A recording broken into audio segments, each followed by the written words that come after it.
بسم الله الرحمن الرحيم نحمده ونصلي على رسوله الكريم. I thank you, brother Zainul Abideen, for your introductory comments on the subject of the post-caliphate period of Islamic history and the impact of materialism upon us, the destructive impact of materialism upon us. I would like to first of all suggest that perhaps the destruction of the Ottoman Caliphate is not the moment when we should look to see the impact of materialism. That in fact materialism has come to the world before that. No, in the form of the modern Western civilization, which is a secular civilization. And its secularism is founded upon a philosophical methodology that is there in the scientific method, that knowledge for them comes from observation. Knowledge comes from investigation, from experimentation, and from rational inquiry.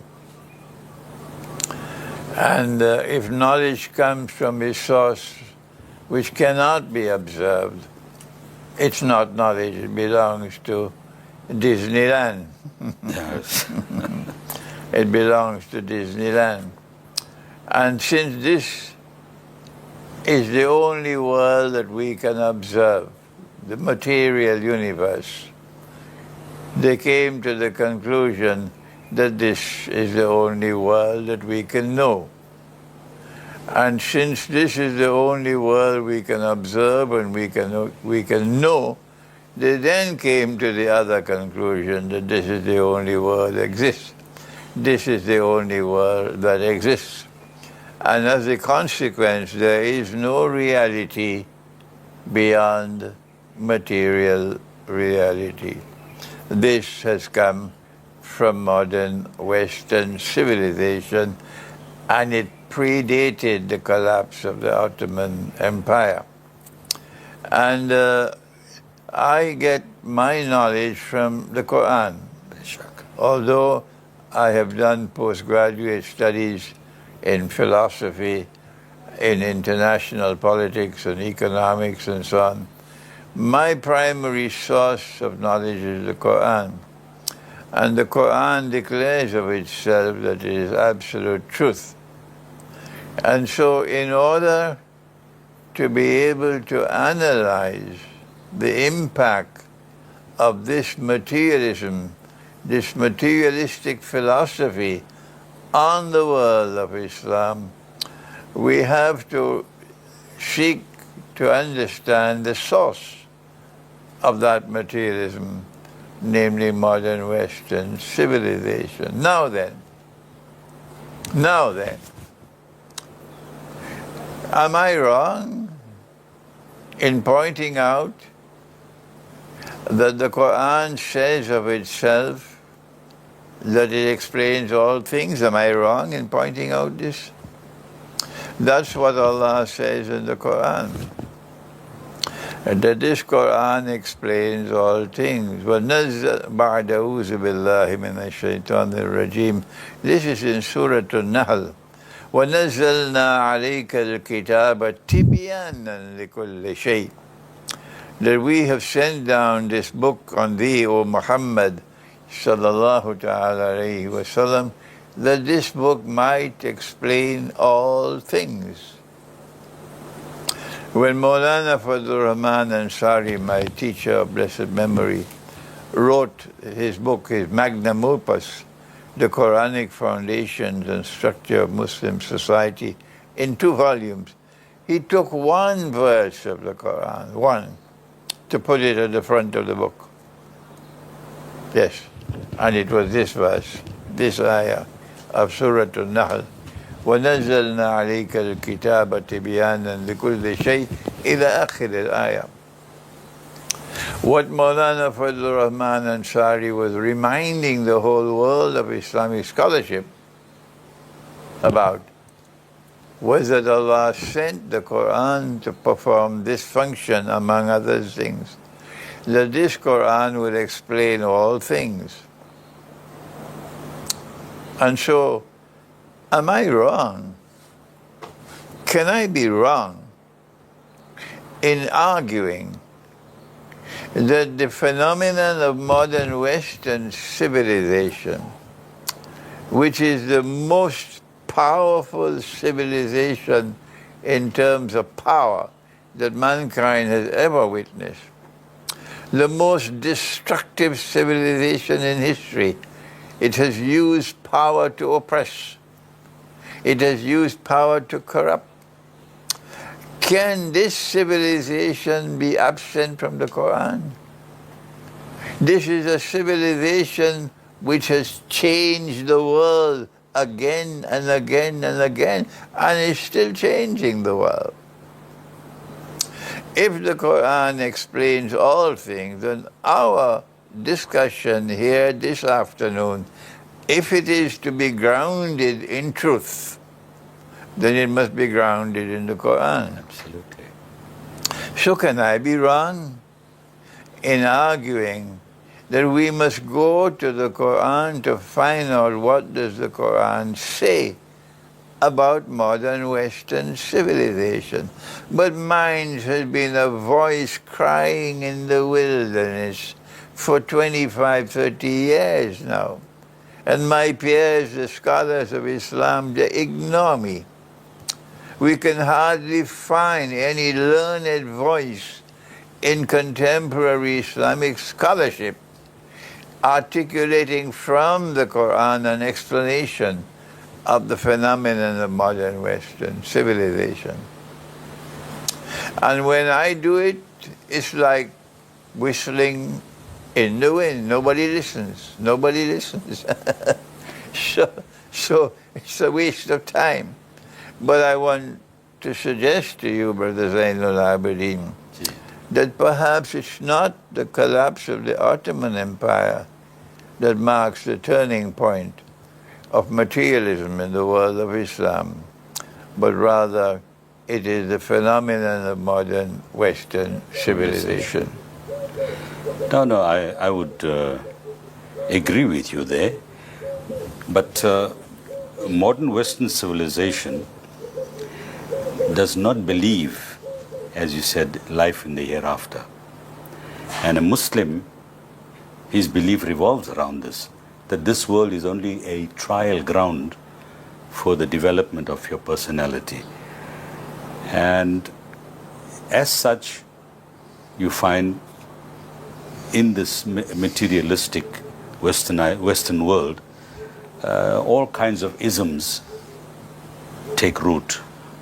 And how they are allowed to take root, one doesn't know, because they seem to have the power to control the forces. They get the police on their side, they get the law on their side, they pass laws to maintain their hegemony, as it were, and they will massacre human beings who they haven't given life to. Every human being is a creature of the Almighty, and only He decides when He's going to take you away. Of course, if conditions are such that it cannot sustain your life, then the Almighty will have to take it away, because you cannot live vis-a-vis the position with little children that are being massacred in Palestine. Surely those same people who purport to have guidance from the Almighty, they've had guidance from the Almighty, although they may have forsaken that guidance, and instead of following the teachings that they were given, they have created their own teachings, their own Bibles, the Talmud, which is horrific in the kind of philosophy that the children are enculturated in. Now, how much is it their fault? Because the process of enculturation, we know, differs from animal to animal, but in the human being, the enculturative process is an ongoing process from birth to the age of about 2 years, when the mother's affection and love and kindness and the family's love and affection and kindness impacts upon the child to develop raham, to develop all these soft, merciful conditions of life. And he goes on from that 2 to 5 year period also learning, but everything depends on what's going on around him, the kind of home he comes from. If he was fortunate enough to get into a good home, born in a good home, then he will engender all those good qualities. And whereas children who have been brainwashed from very, very early on to think along the lines of Herrenfolk ideology, we are superior, everyone else is inferior, they are worse than donkeys, you can lie to them, you can punish them, you can kill them, you can do what you want, as long as they don't do it to you. So before they do it to you, do it to them. So we have it here at this juncture in our lives. It's a horrific situation that human beings, when they move away from the path of righteousness, when they move away from the path of Iman, this is the level that they can fall to be able to treat other human beings as worse than animals, to massacre them and think nothing of it. I don't know whether they do have a conscience. I don't know whether when they sit with their families in the evenings, whether they feel anything, that the job I've done today, I've massacred. If the entire society is bred to think like that from the time they are little, in their madrasas or in their schools as they call them, those children have absolutely no hope of being able to point out or stand up against their own leaders, because they feel that the leaders are doing the right thing. So you have to give in the Western world those kind of people who are able to see through what is being done, whether it was a Hitler, or whether it's a Netanyahu, or whoever it is, see what they are doing and it's not right, and to stand up. And when you know that if you do stand up, you are going to be punished terribly, economically, you may lose your job, your possessions may be taken away, you may be shoved into jail, all for trumped up charges, purely because you are threatening their feelings of taking the leadership. They don't care who listens to them, who doesn't, but they want to control the wealth of the world. So this is all about the money, the materialism that has taken complete and full root, in that we must be the people only to have money so that we can control the world. We can control the governments of the world. We can have somebody else sitting on the throne of another country, but he takes instructions from us because he needs money from us. We support him. So whatever I do, they will never be able to stand up, and they will never be able to say that, look, brother, what you are doing is wrong, because there's too much of money at stake. There's lots of money going into their coffers, and they stand to lose all that because they are materialistic. They don't realize that money is nothing. If the Almighty wishes, He can destroy everything in one fell swoop. And nature has given you many, many, many examples of taking away when you thought you were all powerful, vis-a-vis the Pharaoh, Fir'aun. He, obviously, you know the story, he thought he was God, right? So he even told his people, I have the power of life and death over you. Yet, when the Almighty decided that He will make an example of this Pharaoh, and although he drowned, but his body was kept intact, and what was only found a couple of 100 years ago, and now it lies in the museum somewhere in the Egyptology section in Egypt, telling you that yes, whatever the Quran says is the truth. You just have to find it. You have to have the people to look into these things, and the truth is out there. So I don't know whether it is some kind of a fear of whether it's, we call it anthropism. The people that promote anthropism are, for example, the Zionists, right? They believe in this kind of racial superiority, and because of these anthropemic values, are people afraid to speak up the moment they hear something from the Quran? Then they will throw a couple of hadith at you, right? Now when you say, but look, which is more important? Which is the word of God? Quran or hadith? They say, no, but hadith is important. I've had this thrown at me by lots of my friends who are ulama. So, are they afraid of some power that is like a sort of Damocles hanging over their necks, that the moment you hear something from the Quran, keep away? You have a plethora of hadith that have come hundreds of years later, written by men, men who, no matter how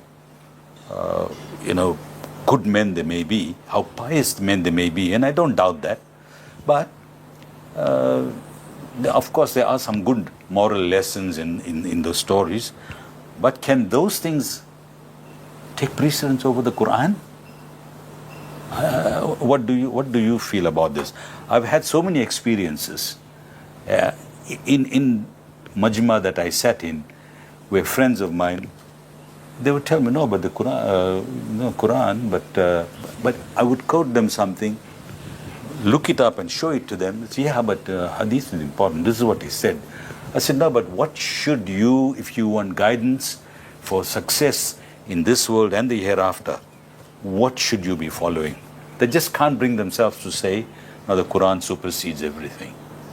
What do you think? Is there some kind of... The Quran declares of itself, وَإِنَّهُ لَحَقُّ الْيَقِينِ, that this Quran is absolute truth. Truth. Hadith does not have that status. No. The seerah of the Prophet ﷺ does not have that status. Only the Quran has that status, and you are right in pointing out that this is a problem amongst our scholars. They seem to hold the view that if a hadith is in Sahih Bukhari or Sahih Muslim, it has a status comparable to the Quran, which is false. And our teacher of blessed memory, Maulana Dr. Muhammad Fadlur Rahman Ansari, points out that Allah sent the Quran as Al-Furqan, that which distinguishes between truth and falsehood. And so it is the function of the Quran to sit in judgment over the hadith. It is not enough that you judge a hadith based upon its riwayat, its narration, and the chain of narrators, the asma'u rijal. That's not enough.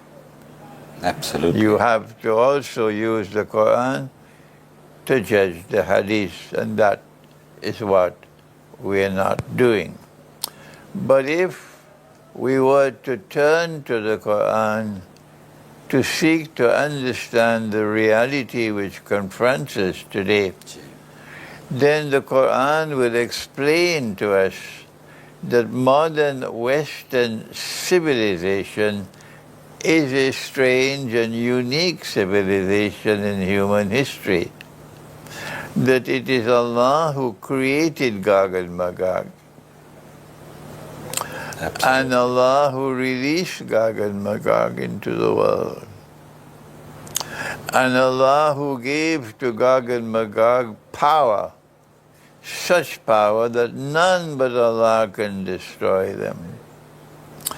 And that Gog and Magog are not some funny creatures living in the interior of the earth, as you find in Hadith. Yes.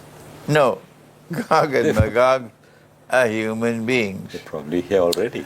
And if you go to the Quran, you will find that modern Western civilization is the civilization of Gog and Magog. But I have failed in getting my peers, the scholars of Islam, to accept that modern Western civilization, that those who control power in modern Western civilization are Gog and Magog. That is part of the analysis of the problem. And we are not going to do that today. I have spent the last 25 years lecturing on Gog and Magog. I'm not going to do that again today. No, I'm not going to do that again today. But it's not only Gog and Magog that have to be studied. And I can tell within 1 minute whether someone has studied the subject in the Quran. It wouldn't take me more than 1 minute. And I know that most people have not done that. They have not studied the Quran. And if you have not studied the Quran, you can be misguided by focusing only on the Hadith. And that's where the problem is. But it's not just Gog and Magog that you need to study to understand the phenomenon of materialism in the world today. That materialism has impacted upon political philosophy, particularly after the collapse of the Ottoman Empire. That materialism has impacted on economic philosophy. That materialism has impacted upon society, upon the educational system, the secularization of knowledge and so on. You need another subject to be able to penetrate modern Western civilization. And it is our Prophet, Allah's blessings be upon him, more than any other human being who has taught the subject of the false Messiah, Al-Masih al-Dajjal. Yes, it is there amongst the Christians. The Jews know nothing about it, and the Jews say nothing about it at all. But Christian scholars have written tomes and tomes and tomes about the Antichrist, voluminous literature on the Antichrist. But they do not have as much knowledge of this subject. They do not have as much information of the subject as we have because of our Prophet, Nabi Muhammad alayhi salatu wasalam. And he is the mastermind of the end time, Dajjal. So it's not sufficient to study Gog and Magog to be able to understand the phenomenon of modern Western civilization. You need to also study Dajjal. And there's more, there's no difference between Sunni scholarship and Shia scholarship on the subject. I know it because I'm old enough. I'm 84 years of age by the moon. I've traveled extensively in the world of Sunni Islam. I spent 4 hours in Qom with 40 of Iran's scholars who specialize in Islamic eschatology. They don't call it Islamic eschatology in Iran. They call it Ilmul Mahdawiyah. Yeah. That is their branch of knowledge. And it was a friendly encounter. They were all very respectful, the Iranian ulama. But at the end of 4 hours, there was someone translating Farsi to English. At the end of 4 hours, I came to the conclusion that there was no difference between the Sunni and the Shia. They both at sea. So, to respond to you on the subject of materialism and its origin in modern contemporary materialism and its origin in modern Western civilization, we need to go to the Quran. Have to. And when we go to the Quran, we need to focus on Dajjal as well as on Gog and Magog, and nobody is doing that. And I don't think anyone's going to do that in the in the near future, because everyone's mentality has been pushed in a certain direction. What happened to that being the leader that made rules for the world, rules based on justice? Why don't we want that anymore? Why do we want to be followers? We just want to follow other. There is a surah of the Quran in which Allah takes an oath. بعد أعوذ بالله من الشيطان الرجيم والعصر. Asr is the late afternoon of a day.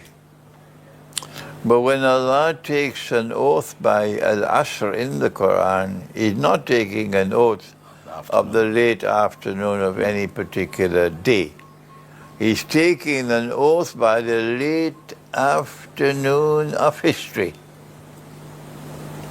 That when history reaches the late afternoon of history, innal insana lafi khusr, all of mankind, not just the followers of Nabi Muhammad alayhi salatu wasalam, all of mankind will be in a state of loss, drifting like a piece of balsa wood on the sea, and the waves are tossing and turning it this way and that way. That is mankind in the late afternoon of history, or otherwise known as the end time. But then the Quran goes on to say, إِلَّا الَّذِينَ آمَنُوا وَعَمِلُوا الصَّالِحَاتِ. If you want to handle the late afternoon of history successfully, your prerequisite is number 1, faith, and number 2, righteous conduct. If you have faith and you have righteous conduct, then you qualify to do something. And what is that you can do? وَتَوَاصَوْا بِالْحَقِّ. That you must turn to absolute truth, which has come only from the Lord God. And when you turn to absolute truth in the Quran, you must know how to study the Quran. And we're not doing that. And when you learn to study how to study the Quran, then you use the Quran to judge the hadith and judge the seerah and judge knowledge outside the Quran. When you do that, they're going to shut the doors of the masjid on you. When you do that, they're going to be attacking you. Allah is warning. So, وَتَوَاصَوْا بِالصَّبْرِ. Be patient when that happens. Our Prophet, Allah's blessing be upon him, gave us a beautiful statement concerning the Quran. And when we go to turn to the Quran now, to be faithful to the Quran, to seek in the Quran that which explains, for example, the phenomenon of universal materialism in the world. When you turn to the Quran, to find in the Quran the guidance and to explain the Quran, then Allah said, Allah's messenger said, إِنَّ اللَّهَ يَرْفَعُ بِهَذَا الْكِتَابِ أَقْوَامًا وَيَدَعُ بِهِ آخَرِينَ. That with this book Allah will raise some people, and with this book Allah will lower other people. So when they come against you, as you struggle with the truth to explain the reality of the world today and its materialism, when they come against you, when the masses are against you, and only a small few people are thinking people, then be patient and wait and see that Allah will raise, with this Quran, Allah will raise you. And those who are shutting the doors of the masjid on you and demonizing you and throwing stones at you, Allah will lower another people by this Quran. So there is a message of hope and of comfort for those who show patience in this struggle. One can only hope and pray that we can produce a new generation of scholars of Islam who will have the courage to turn away from this contemporary scholarship which says that knowledge is a package which is already sealed. And all we have to do is to transfer the package, mechanically so, from one generation to another. That there is no scope for independent thinking. There is no scope for critical thinking. There is no scope for extending the frontiers of knowledge. That world of scholarship stands in opposition to this world of scholarship. And we only hope and pray that Allah might take our words to the young people, that they might want to, in their hearts, no, I want to be amongst those that Allah will raise. And I don't want to be amongst those that Allah will lower. So I want to remain faithful to the Quran.